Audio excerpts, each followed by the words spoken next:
Bismillahirrahmanirrahim. Assalamualaikum warahmatullahi wabarakatuh.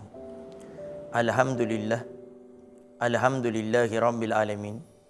Wassalatu wassalamu ala asyrafil anbiya'i wa mursalin sayyidina wa habibina wa syafi'ina wa qurrati a'yunina wa nuri qulubina Muhammad habibi rabbil alamin wa ala alihi wa sahbihi ajma'in.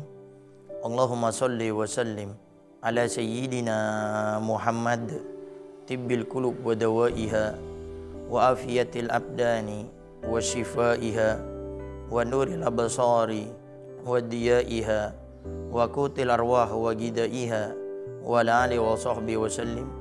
Allahumma ja'al sarirati khairan min alaniyati waj'al alaniyati salihah, amma ba'du.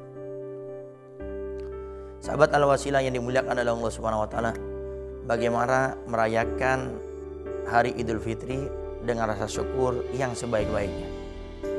Pertama, yang harus kita ingat, arti Idul Fitri itu sendiri adalah kembali kepada kesucian. Maka di saat kita masuk hari Idul Fitri tanggal 1 Syawal, maka kembalikan diri kita kepada kefitrahan, yaitu menjadi hamba Allah yang sesungguhnya. Maka di sini para ulama menegaskan kepada kita untuk menghidupkan malam Idul Fitri dengan kebaikan demi kebaikan. Jangan seperti sebagian orang menghidupkan malam Idul Fitri ya, dengan mereka bernyanyi-nyanyi, bersenda gurau. Bahkan naudzubillah min dzalik, sebagian di antara mereka ada yang bermaksiat kepada Allah Subhanahu wa taala. Ini namanya orang tidak mengerti bagaimana merayakan hari Idul Fitri dengan rasa syukur yang sungguhnya, yaitu dengan melakukan sesuatu yang diridhoi oleh Allah, melakukan sesuatu yang disenangi oleh Nabi Muhammad SAW. Bukan hanya merayakan Idul Fitri dengan kita bergembira, bersenang-senang saja, tanpa menghadirkan rasa syukur dengan ibadah kepada Allah Subhanahu wa taala. Oleh karenanya, para ulama sampai mengatakan kepada kita, daripada kita bermaksiat, melakukan kejelekan atau melakukan perkara yang sia-sia, maka cukuplah kita merayakan hari Idul Fitri itu malam 1 Syawal itu dengan kita sholat isya berjamaah, kemudian tidur. Setelah itu sholat subuh berjamaah. Itu minimal rasa syukur yang kita hadirkan di saat masuk 1 Syawal di malam hari itu, dengan tidak bermaksiat kepada Allah, dengan kita sholat isya berjamaah, kemudian setelah itu tidur, nanti sholat subuh berjamaah. Itu minimal kata para ulama. Tapi kalau ingin yang sempurna, pengen mendapat keutamaan yang lebih besar daripada itu, adalah dengan kita menghidupkannya dengan kebaikan demi kebaikan.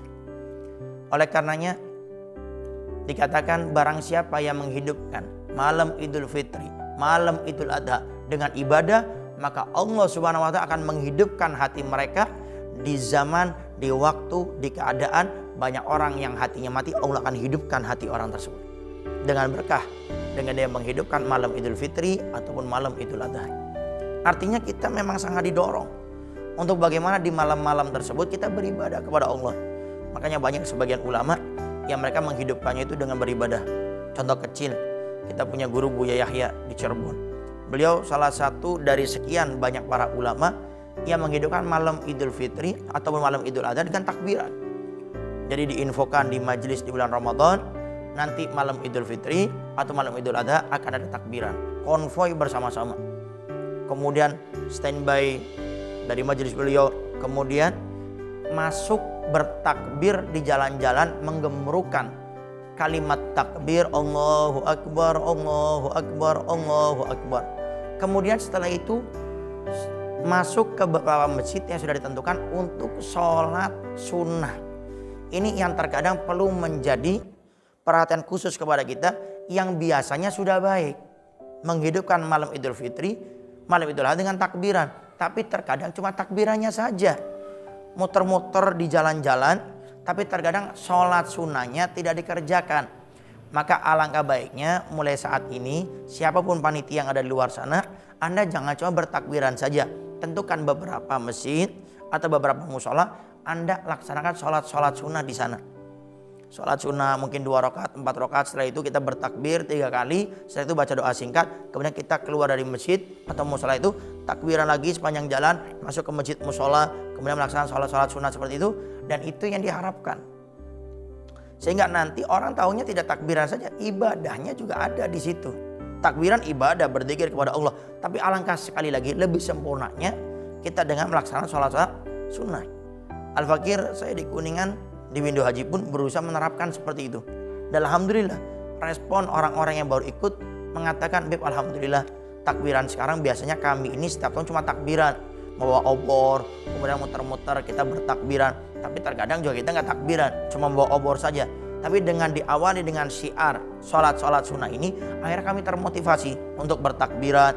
Kemudian di sana ada sholat sunnah yang dilakukan, sehingga akhirnya kami bisa menjadi orang-orang yang mengerti bagaimana cara untuk menghidupkan malam Idul Fitri dan malam Idul Adha, bukan hanya dengan takbiran, tapi di sana juga ada nilai ibadahnya. Dan inilah yang harus kita hadirkan, rasa syukur kita masuknya Idul Fitri ataupun nanti Idul Adha dengan kita menghidupkannya dengan beribadah kepada Allah Subhanahu wa taala, dengan bertakbir, dan juga dengan menghidupkan malam-malam itu dengan ibadah, dengan sholat sunnah. Paling tidak seperti tadi, kita tentukan berapa masjid atau musola, kita bertakbir, kemudian masuk ke sana dengan melaksanakan sholat sunnah tersebut. Dan Al-Fakir ingatkan, kalau kita tidak bisa beribadah di malam tersebut, sudahlah, jangan bermaksud kepada Allah. Cukup sholat isya berjamaah, kemudian tidur, lalu kita sholat subuh berjamaah. Itu kata para ulama sudah dinamakan menghidupkan malam Idul Fitri dengan baik. Daripada kita nyetel TV, kemudian kadang-kadang ngomongin orang, kadang-kadang kita menghabiskan waktu dengan HP saja tanpa ada ibadahnya, maka lebih baik Anda sholat isya berjamaah, setelah itu Anda tidur, sholat subuh berjamaah, dan itulah paling tidak yang kita hadirkan di saat orang itu menghadirkan rasa syukur dengan masuknya 1 Syawal atau Idul Fitri. Idul Fitri kembali kepada kebaikan, bukan malah mengawali dengan kejelekan. Sahabat Al-Wasilah yang dimuliakan oleh Allah Subhanahu wa taala, mudah-mudahan Allah Subhanahu wa taala memberikan kepada kita kemudahan untuk bisa mengerti kandungan bersyukur dengan adanya Idul Fitri dengan sebaik-baiknya. Wassalamualaikum warahmatullahi wabarakatuh.